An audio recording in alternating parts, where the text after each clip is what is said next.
Hello, everybody, and welcome, fellow travelers. I am Timothy Berman, and I host Sacred Sobriety Path for the Soul on YouTube, Facebook, TikTok, and X. And I also host Latter day Saint Faith, Reason, and Sobriety. I want to start off with sharing with you how, in the beginning, God did not just simply create a world.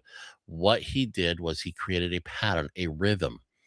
It is a way back from our chaos into having a sense of purpose, having a sense of belonging, and experiencing a sense of meaning in an abundant life that Jesus Christ offers. And the same pattern is the blueprint for our healing and restoration in our faith and in those moments of despair. And so let's begin with the place of beginning. Every story starts with darkness. In the beginning, the earth was without form and void. God speaks into the chaos. And because of this, he speaks into the areas of our lives because the enemy wants us to believe we are a mistake or we are a failure. Yet that's not true. We are in a place of beginning for healing, for recovery, for restoration. And God speaks into that chaos, not after we have fixed it. It's when we are in the midst of it. Our healing, our restoration, our steps of recovery starts the same way, not with perfection, with God's voice breaking into the silence. And then there's the divine separation. That God separates the light from the darkness. This is the very first act of spiritual clarity, learning to name what brings life and what doesn't. Recovery begins when we stop calling darkness light and light darkness.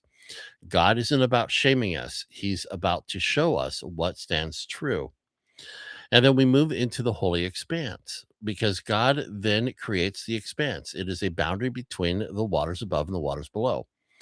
And these boundaries are not punishment, they are for our protection because God establishes space so life is able to flourish.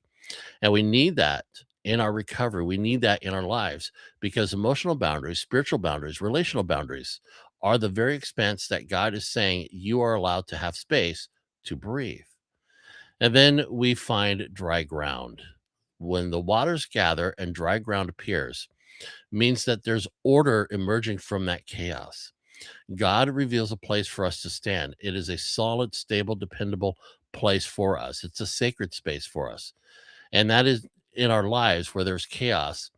It is that moment when the fog lifts just enough for us to take one step forward, not the whole journey, just that next step. And so dry ground is God's mercy in motion. It's his grace that is sufficient for us each and every single day. And then we have the greater and the lesser lights. When God sets the sun, moon, and stars in place, these are lights that govern the day and the night. And the reason is because moods shift, seasons change, darkness comes, darkness goes. So God gives us fixed points, truth that doesn't move when we do. The greater and lesser lights reminds us one thing: our feelings are real. However, they're not what guides us. It is who God is when we place our trust and hope in Him and live according to His will and purpose. He's the one that guides us. His order is what is true. And then we move into the reality that we are created for fellowship. We are created to be fruitful and we are created to experience freedom. Because when God created humanity in his image and likeness, this was not something that was as an afterthought. As a crown, we were made for fellowship with him, fruitfulness in our purpose, and freedom within our souls.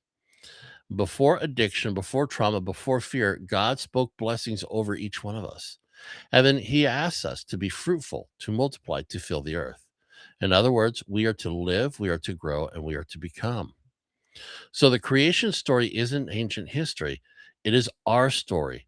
And it's God that is creating something good within each one of us, one day at a time.